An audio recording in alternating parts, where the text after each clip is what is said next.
gonna let the sun shine in today. I'm trying to make this darkness go away. Hello, it's so nice to be back. If you're new here, welcome to my channel. I post aesthetic content about my tiny house, sustainable living, and travel. It would mean the world to me if you subscribe to follow along. Some of you asked for a more detailed video about the build of my house, so I thought I'd sit down and walk through the story of how I built and furnished an off-grid and eco-conscious tiny house for only $6,000. I started this project as a complete beginner, and I built my tiny house in a backyard in a residential neighborhood, so this build is pretty accessible, though I definitely learned some things the hard way during the process.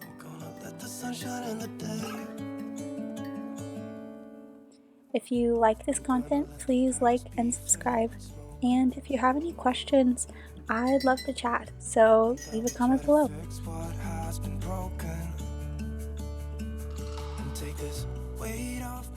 One of the reasons I started this project in the first place was because I wanted to be a living and breathing example that this is possible. I am not an architect, and no one in my family is a builder or an architect or carpenter by trade.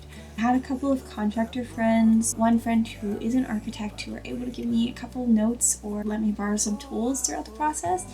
But the reality of the situation was I was a 19-year-old girl, no experience, having built a tiny house before, with a very small budget, and with a little bit of trust in myself that I could do hard things. As cheesy as that sounds, if you believe you can do it, I think that's kind of the key. Leave a comment below because I would love to cheer you on and support you in the process of you doing what is life-giving to you. Okay, so let's talk about the build.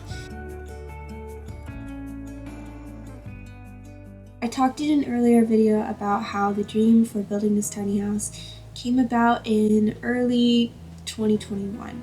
I basically then spent 10 months planning, from January 2021 until October, November of 2021.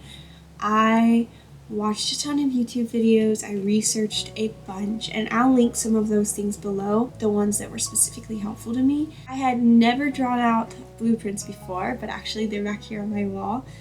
Those took me months, because I had never done it before, and I really wanted to make sure I was building a house that was safe and not going to fall over. I also had to look into permitting and other legal hoops that I might have to jump through.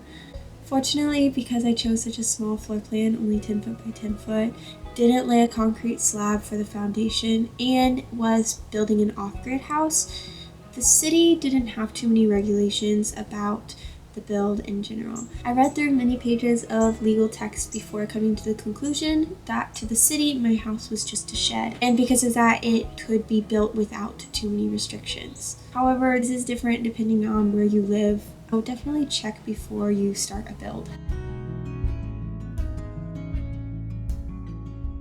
So I chose an already pretty level plot of land that was at least 10 feet away from any property lines, and I started the build in November of 2021. I've told people before that I think, even though I've never done this before, I've been preparing for it for my entire life, partially because when I was a kid, my family renovated a house, and I really think that that helped me to believe that anything was possible.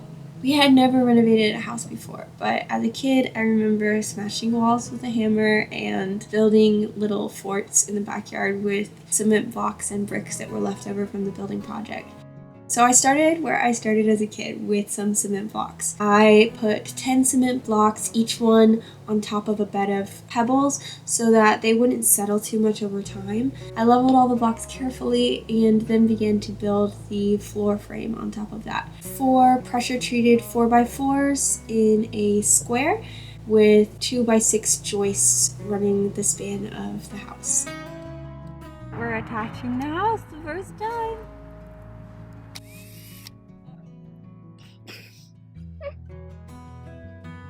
Those first few trips to the hardware store were so strange because everything was so foreign to me. I remember Googling things like, what does penny mean when it comes to nails? Or what's the difference between pressure treated and non-pressure treated lumber? It was all new.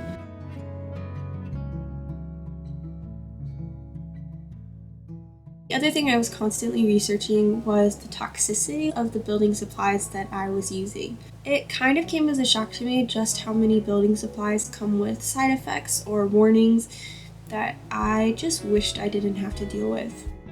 My budget really forced me to find a balance between eco-friendly, non-toxic, healthier building supply options that usually are really expensive, and maintaining my small budget as well as trying to move in as quickly as possible. I would spend hours researching products before determining that it was outside of my budget and there was no way I could afford it.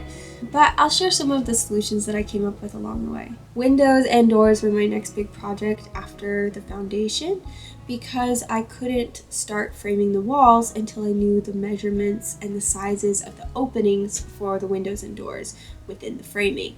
This was a whole saga in itself. Just know that if you're looking to reclaim old windows especially, do some research on asbestos in old windows. This totally caught me by surprise, and I ended up having to put some windows out at the curb after determining that paying for asbestos testing would probably be more expensive than just purchasing new windows altogether. Just do your research beforehand. That was something I learned the hard way.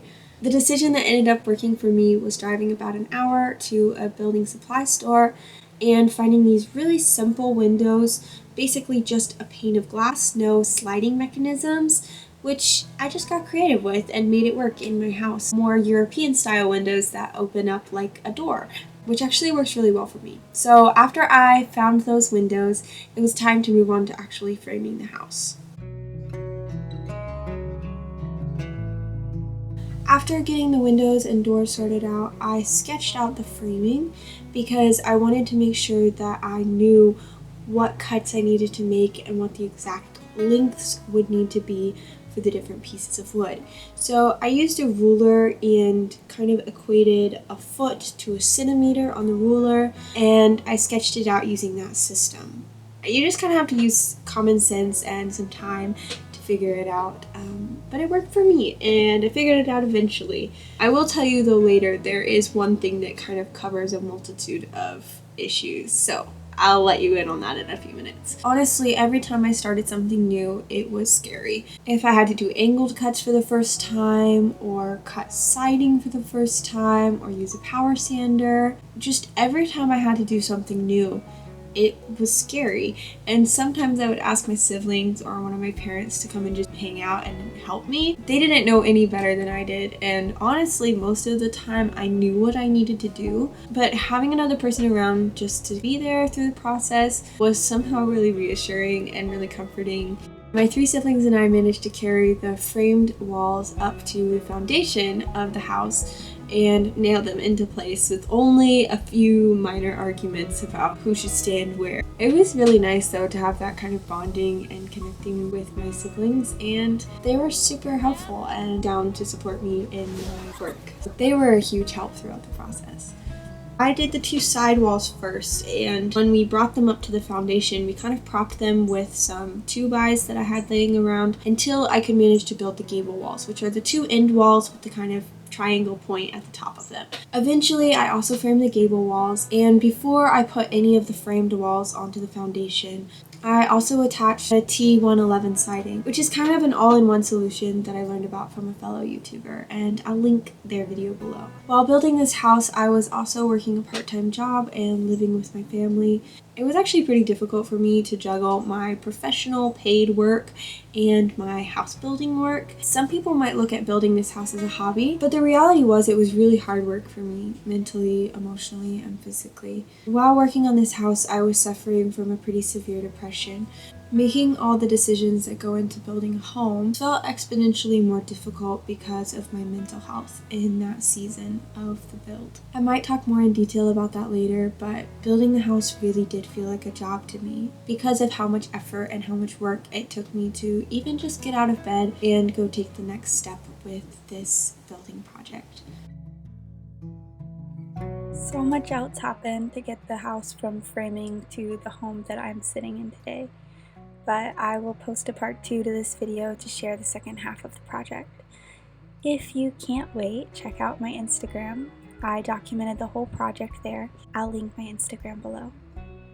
If you've ever thought of building a tiny home, let's swap stories in the comments. I absolutely love to hear other people's stories. Subscribe and click the notification bell to be notified when I post the part 2 to this video. Thank you so much for watching, and I hope that you have a lovely week.